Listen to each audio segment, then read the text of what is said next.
नमस्कार, मी शीतल राजे शिर्के. लोकवृत्तमध्ये तुम्हा सर्वांचे स्वागत. पाहूयाच्या ठळक घडामोडी. गंजलेल्या 400 कुलपांना पुन्हा दारूचा घमघमाट. छेडछाडीच्या घटना वाढल्या, पोलिसांनी वॉच ठेवण्याची गरज. असले येथील सह्याद्री पेट्रोल पंपावर छापा. एटीएम ऑनलाईन व्यवहार होणार अधिक सुरक्षित, ग्राहकांची फसवणूक झाल्यास दायित्व बँकेवर. विना परवाना वाळूची वाहतूक करणारे 6 ट्रक पकडले.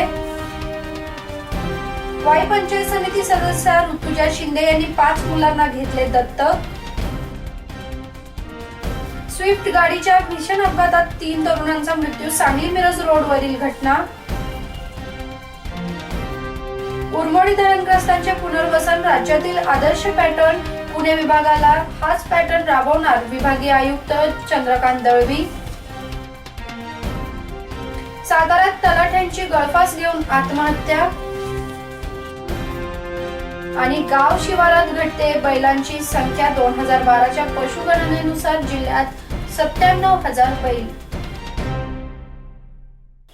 बातमीपत्र सविस्तर. महामार्गावरील मध्यबंदी निर्णयाची अंमलबजावणी करताना शहरातून जाणारे महामार्ग वगळले तर त्यात गैर नाही असे सर्वोच्च न्यायालयाने स्पष्ट केल्याने अनेक गावांमध्ये सुमारे 400 पेक्षाही जास्त ठिकाणी बंद असलेली दारू दुकाने पुन्हा सुरू होण्याची शक्यता आहे. शासनाने यंदा सातारा जिल्ह्यातील राज्य उत्पादन शुल्क विभागाला देशी विदेशी मद्यामधून 585 कोटींचा महसूल गोळा झाला पाहिजे असे टार्गेट दिले आहे. पण दारूबंदीच्या निर्णयानंतर 80 कोटी महसूल जमा करणेही त्यांना शक्य होईनासे झाले आहे.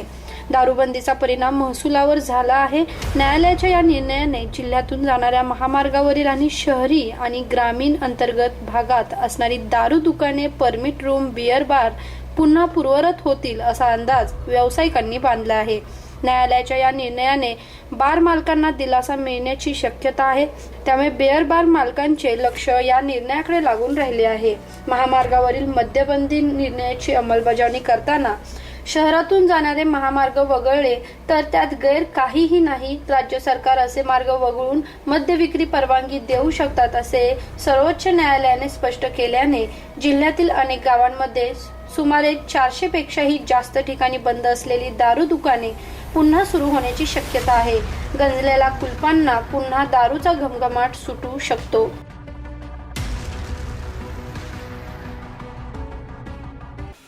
नुकतीच शाळा व महाविद्यालये सुरू झाले असून छेडछाडीचे प्रकारही वाढू लागले आहे. मुलींमध्ये भीतीचे वातावरण पसरले असून त्यामुळे पोलिसांनी गुन्हे दाखल असलेल्या रोड रोमिओंचा बंदोबस्त करावा अशी मागणी होत आहे. शाळा महाविद्यालयांचे शैक्षणिक वर्ष नुकतेच सुरू झाले आहे. प्रवेश प्रक्रिया सुरू झाल्याने नियमित शाळा व कॉलेजमध्ये जाण्यासाठी मुली युवतींची लगबग सुरू झाली आहे. सातारा हे शिक्षण क्षेत्राचे प्रमुख ठिकाण असल्याने आजूबाजूच्या 30 किलोमीटर अंतरापासून विद्यार्थी एसटीने ये जा करत असतात. यामध्ये मुलींची संख्याही जादा आहे. दुर्दैवाने युवतींची छेड काढण्याचे प्रकार सध्या वाढू लागले आहे. घरातून बस स्थानकापर्यंत जाईपर्यंत, बस स्टॉप पासून शाळा कॉलेजला पोहोचेपर्यंत रोड रोमिओंचा उच्छाद वाढल्याचे चित्र आहे. यामुळे तत्काळ दामिनी पथकाची नियुक्ती करण्याची गरज निर्माण झाली आहे. ही पथके शाळा कॉलेजेस विद्यार्थ्यांनी येणाऱ्या व जाणाऱ्या स्टॉप पर्यंत असावीत अशी मागणी होऊ लागली आहे.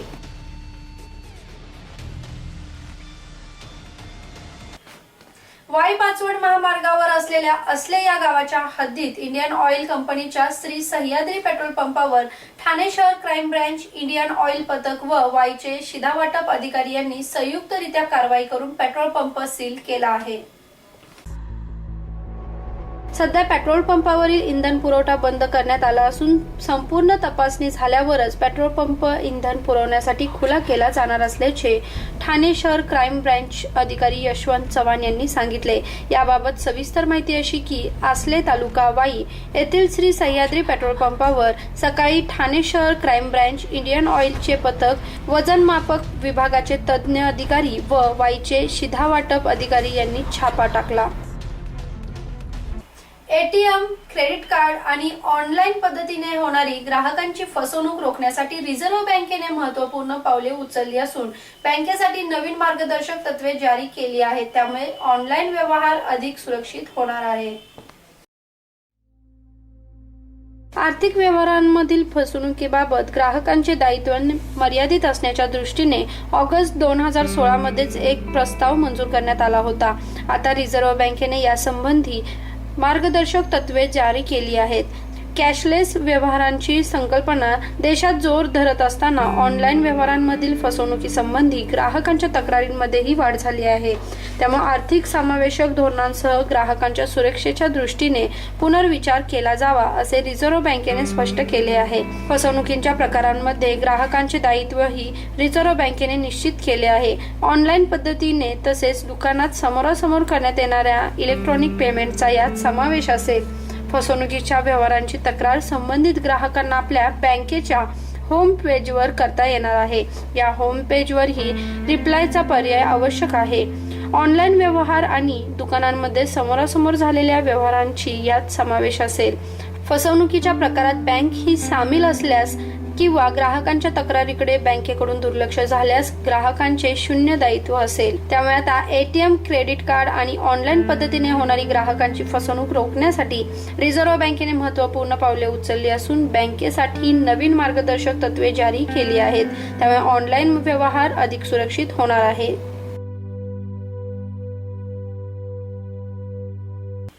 पुणे बंगळुरू राष्ट्रीय महामार्गावर नागेवाडी तालुका सातारा येथे दुपारी पोलिसांनी विनापरवाना वाळूची वाहतूक करणारे 6 ट्रक पकडले आहेत.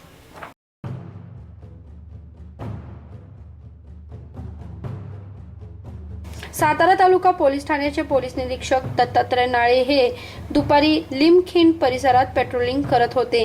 यावेळी वाळूने भरलेले 4 ट्रक आणि 2 खडीने भरलेले ट्रक असे 6 ट्रक पोलिसांनी पकडले. संबंधित वाहन चालकाकडे पोलिसांनी वाळू वाहतुकीचा परवाना विचारला असता त्याच्याकडे परवाना नसल्याचे समोर आले. त्यानंतर सर्व ट्रक पोलिसांनी ठाण्यासमोर आणून लावले. रात्री उशिरापर्यंत गुन्हा दाखल करण्याची प्रक्रिया सुरू होती.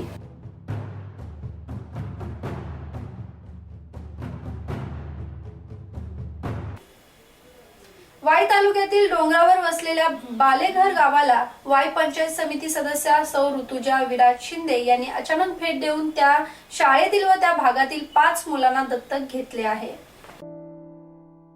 वाई तालुक्यातील बालेघरला ऋतुजा शिंदे यांनी भेट दिली. निमित्त होते ऋतुजा शिंदे यांच्या वाढदिवसाचे. काहीतरी वेगळे करायचे ठरवून त्यांनी जिल्हा परिषद प्राथमिक शाळा बालेघर येथे अचानक भेट देऊन शाळेचा परिसर पाहिला. स्वच्छ सुंदर शाळा, डिजिटल रूम, सुसज्ज ग्रंथालय, भव्य प्रयोगशाळा, तेथे असलेले शिक्षक, 100% पटनोंदणी या गोष्टींनी सर्व गुण संपन्न शाळा पाहून त्यांनी शाळेला शुभेच्छाही दिल्या. यावेळी वैभव सावंत, विलास मांढरे, सुरेश मोरे हे देखील उपस्थित होते. दरम्यान त्यांनी वाई तालुक्यातील डोंगर भागात असलेल्या बालेघर या गावातील 5 मुलांना दत्तक घेतले. दरम्यान या मुलांचा शैक्षणिक व सर्व खर्च त्या स्वतः करणार आहे अशी प्रतिक्रिया त्यांनी व्यक्त केली आहे.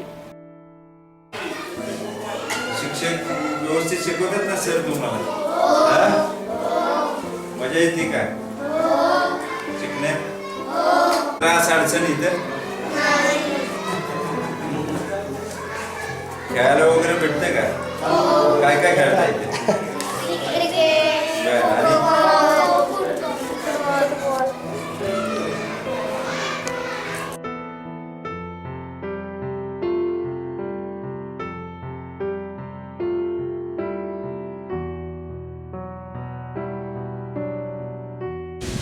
जिल्हा परिषद प्राथमिक शाळा बालेघर येथे मी आत्ता नुकतीच भेट दिलेली आहे.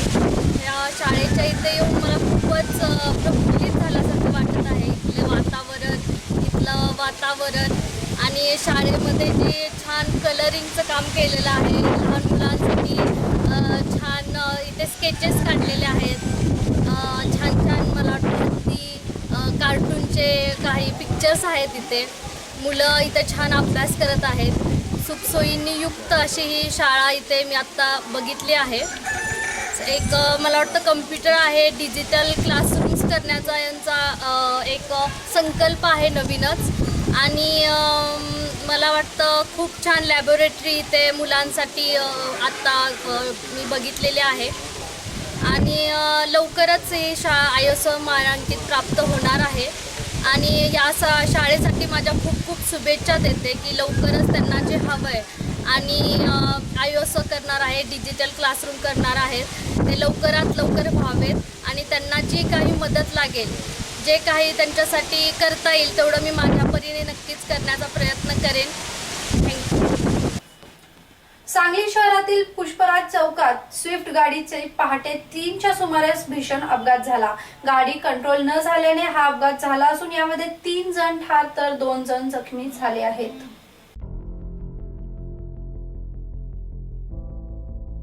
निनाद आरवाडे राहणार सांगली, विकी चव्हाण राहणार सांगली आणि समेद निल्ले राहणार राधानगरी असे ठार झालेल्या तिघांची नावे आहेत. दरम्यान या अपघातात जखमी झालेल्यांची नावे पुढील प्रमाणे नितीन बुटाले यांच्यासह एकास सांगलीच्या सिव्हिल हॉस्पिटलमध्ये उपचारासाठी दाखल करण्यात आले आहे. दरम्यान स्विफ्ट गाडीचा पहाटे 3 वाजता भीषण अपघात झाला असून गाडी कंट्रोल न झाल्याने गाडी झाडावर जाऊन धडकली, त्यामुळे हा अपघात झाल्याचे समोर आले आहे.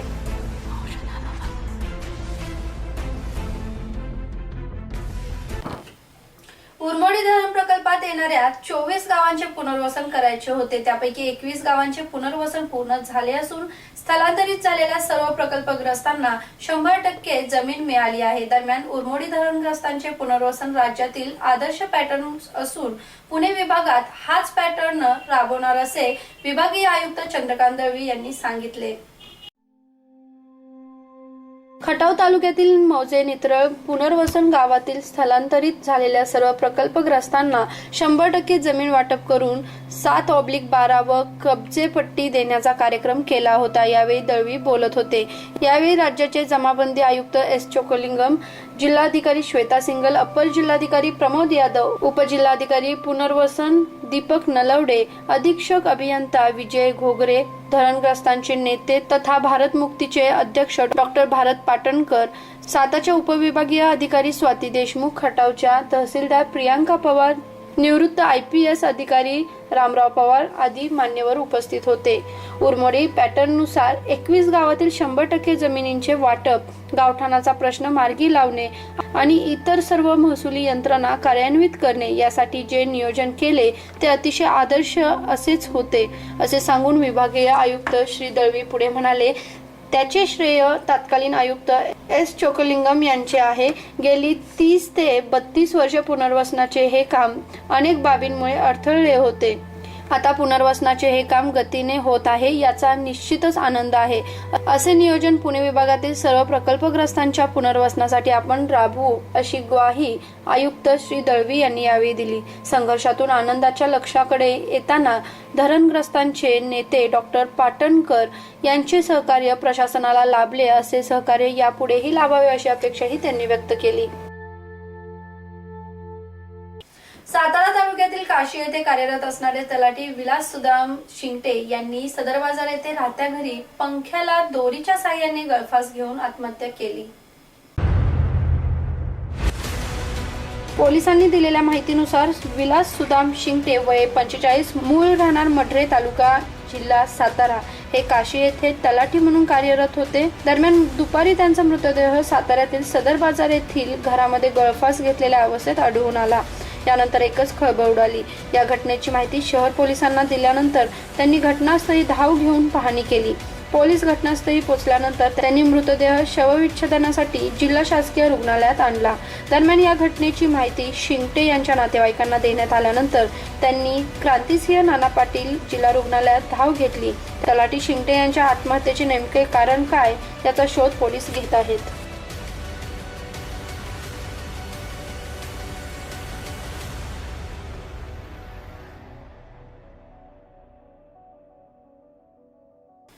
शेतीच्या यांत्रिकीकरणामुळे बैलांची संख्या रोडावली असून 2012च्या पशुगणनेनुसार जिल्ह्यात केवळ 97,428 बैल आहेत. त्यांची संख्या गेल्या 3 वर्षात वेगाने कमी होऊ लागली आहे.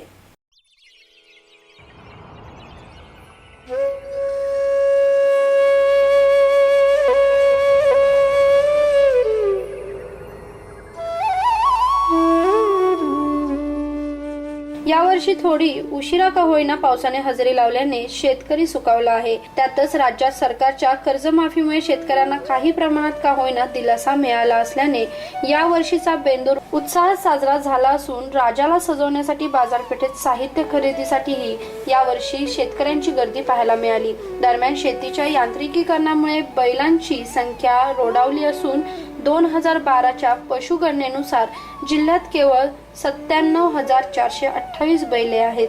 मात्र त्यांची संख्या गेली 3 वर्षांमध्ये वेगाने घटू लागली आहे. दरम्यान शेतकरी आधुनिक तंत्रज्ञानाबरोबरच ट्रॅक्टरचा वापर जास्त करू लागल्याने बैलांची संख्या गावागावात कमी होऊ लागली आहे. पूर्वी गावात असलेल्या 50 ते 60 बैल जोड्यांची संख्या कमी होऊन 5 ते 10 बैल जोड्यांवर आता आलेली दिसत आहे.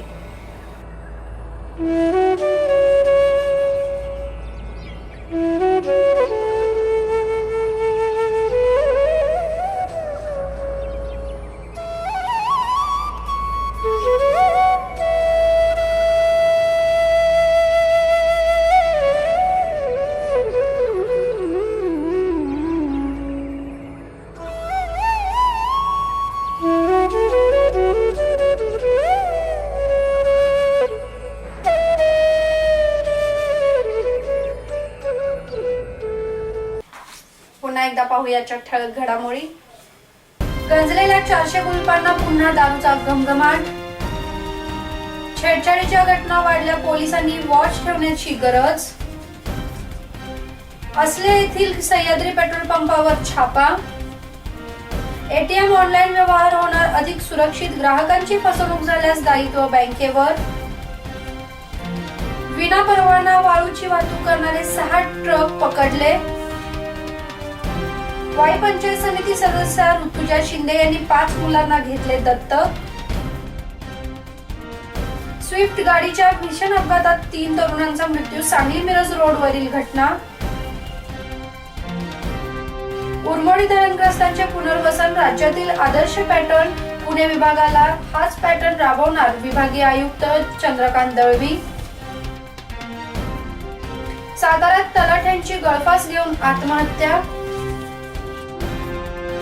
आणि गाव शिवारात घटते बैलांची संख्या. 2012च्या पशुगणनेनुसार जिल्ह्यात 97,000 बैल. हे होते आजचे लोकवृत्त. उद्या पुन्हा भेटूया पुढील बातमीपत्रासह. तोपर्यंत नमस्कार.